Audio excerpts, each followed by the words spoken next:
Last week we read the 23rd Psalm, and we saw that psalmist comparing God as a good shepherd and all of us as his sheep, right? All of us as the sheep of his flock. We learned how important it is for sheep to have a shepherd, and we learned that if a sheep ever falls onto its back, it's unable to get up. It's likely to die if it doesn't have outside help. I also encouraged each of you to invite someone to lunch that you don't typically go to lunch with, or to ask someone into your home to share a meal. The point was for us to slow down, to just take a breath, to reach out to our fellow sheep, right? To spend some time with those that are in our pen, those that are living right here among us, and to be sure that none of us, looking after each other, are on our backs, that we might be flailing or dying.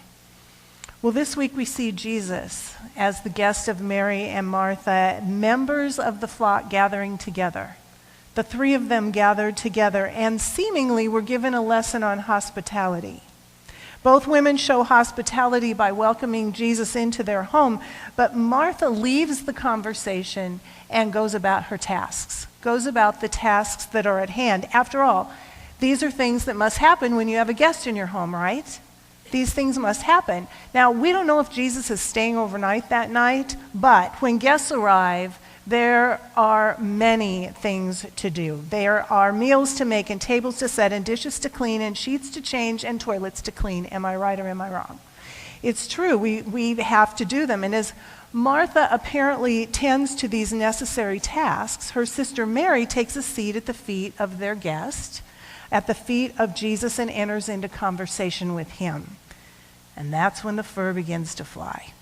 That's when it gets a little crazy. Martha breaks all the rules of hospitality by not only embarrassing her sister in front of a guest, but by accusing Jesus of not even caring for her. And then she asks the guests in the middle of this visit to get in the middle of the argument, to get involved in the conversation. She says, "Lord, don't you care that my sister has left me to do this work by myself? Tell her to help me."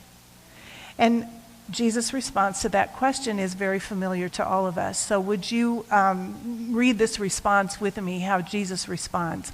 "Martha, Martha," the Lord answered, "you are worried and upset about many things, but few things are needed, or indeed only one."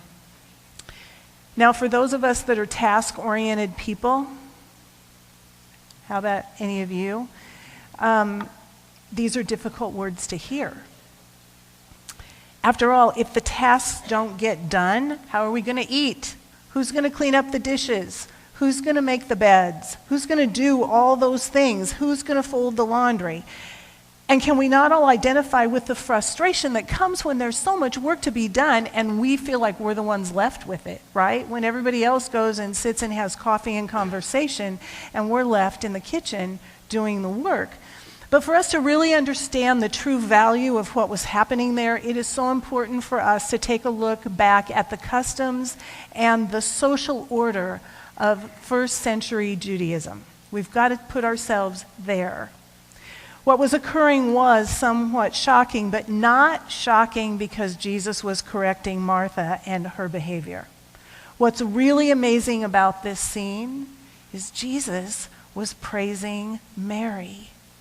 Jesus was praising a woman. As far as Jesus' own culture was concerned, Martha was absolutely in the right, tending to the task that needed to be done. Martha knew full well how to serve an itinerant rabbi. She'd been being taught how to do that since she was a young child. She knew that her place was in that kitchen, that her place was to tend to the tasks. The apostles, who were likely there with Jesus also, probably were expecting Jesus to rebuke Mary.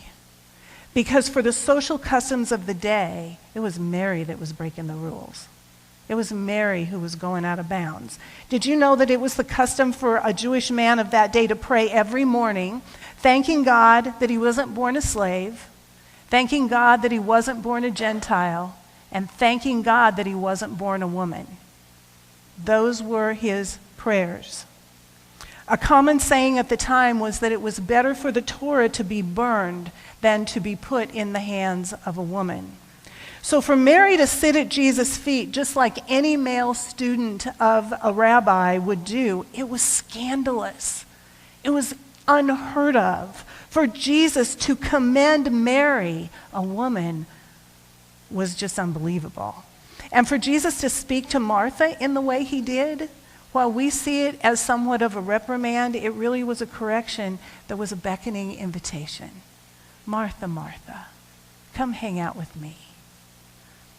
You see, the problem with Martha wasn't that she was focused on serving or providing. After all, we've seen Jesus lift up that kind of behavior before, right? He says, go out and take care of your neighbors. Go feed the hungry. Tend to people. The problem isn't that Martha was serving, but rather that she was worried and distracted. That she was distracted by many things. She wasn't at peace. The Greek word translated distracted in verse 40, I do not know Greek, but to the best of my ability, I believe, is perispedo. It has the connotation of being pulled or dragged in a bunch of different directions. Ever felt that way? Ever felt like you're dragged 100 million different ways and you just can't quite accomplish any of it? In a world where automation and electric communication is supposed to make our lives so much easier, maybe not so much. It feels as though our lives are harder many times, much more complicated than ever.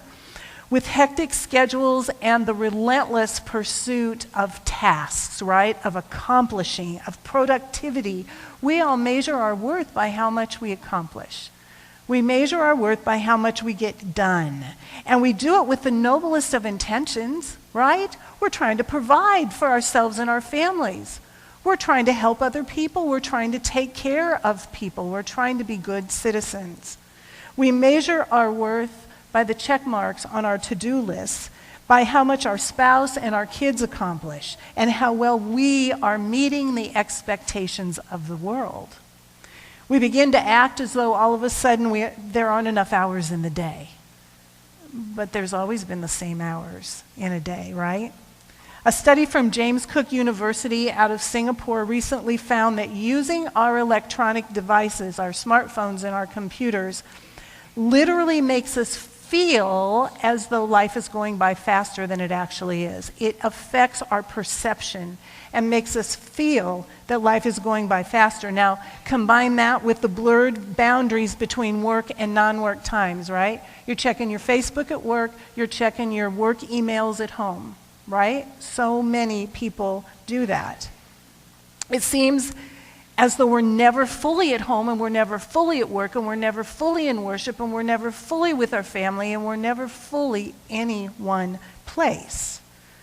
We're unable eventually to tune in to anything. Our ability to tune in goes away. We don't do it and we feel exhausted and we feel worn out and we feel weary.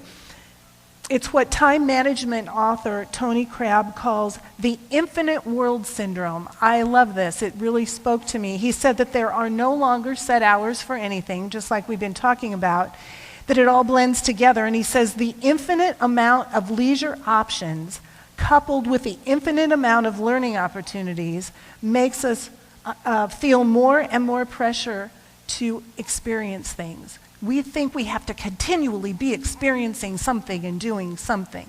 Whether we're experiencing it through Twitter or Facebook or Netflix, or whether we're on the go, but we feel like we have to constantly be consuming experiences. We are the very people that Jesus was talking about. We are distracted by so many things. And whether you are appropriately working in the kitchen, cleaning the garage, tucking your little one in at night, or mowing the yard, at the same time you're worrying about the 45,000 different things that you still have to or won't be able to accomplish that day.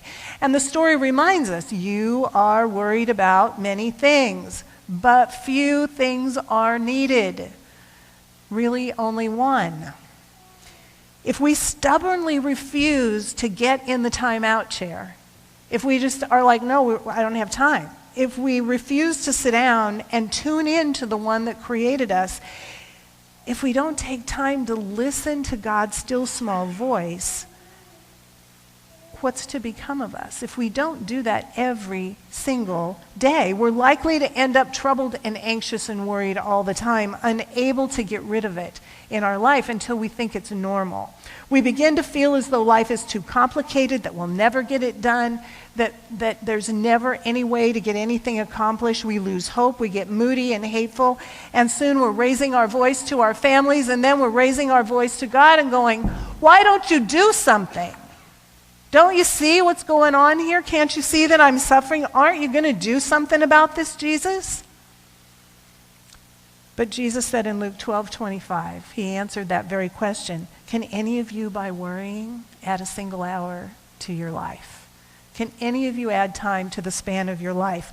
We know full well, every single one of us, that worrying and fretting and stewing doesn't do much good, that it doesn't change anything. In the larger scheme of life, ultimately looking back, the things that we worried and fretted and stewed about 10 years ago, we can't even remember. We don't even remember what they were.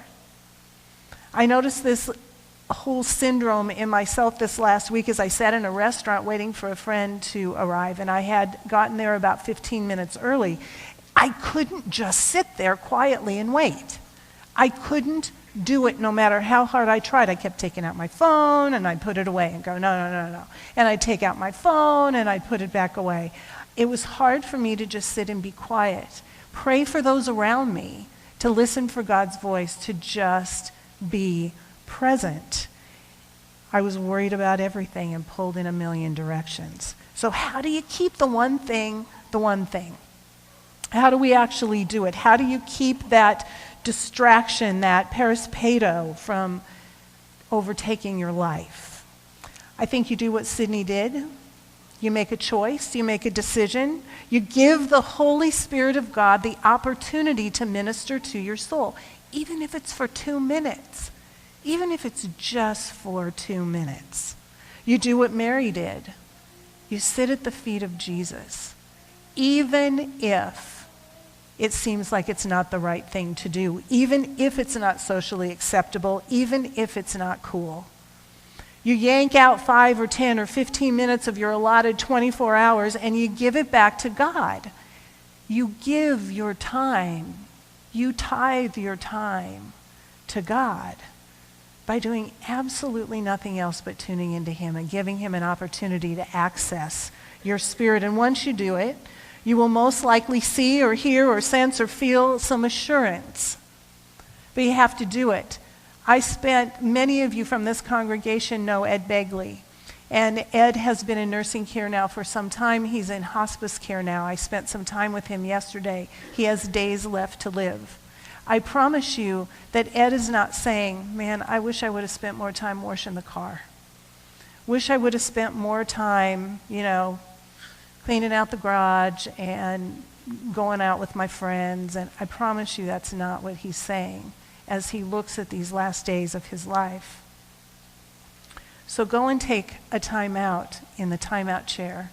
You can even come here during the week if you want to and take a time out. And when you do that, you're likely to hear this, and I pray that you will receive this. You will likely hear the Lord saying, you are worried and upset about many things, but only one thing is needed. And you have chosen the one thing. Sit with me. Breathe with me. Feel my presence here with you, because when you are with me, you are enough. You are perfect just the way you are. Thanks be to God. Lord, help us to discipline ourselves, that even though maybe we're sitting in our car in the parking lot for an extra 2 minutes, maybe we're sitting in the doctor's office waiting, maybe we're sitting right here in this building, just give us those minutes and remind us you are present with us no matter where we're at, that it's our job to be intentional about recognizing you. We love you so much. Amen.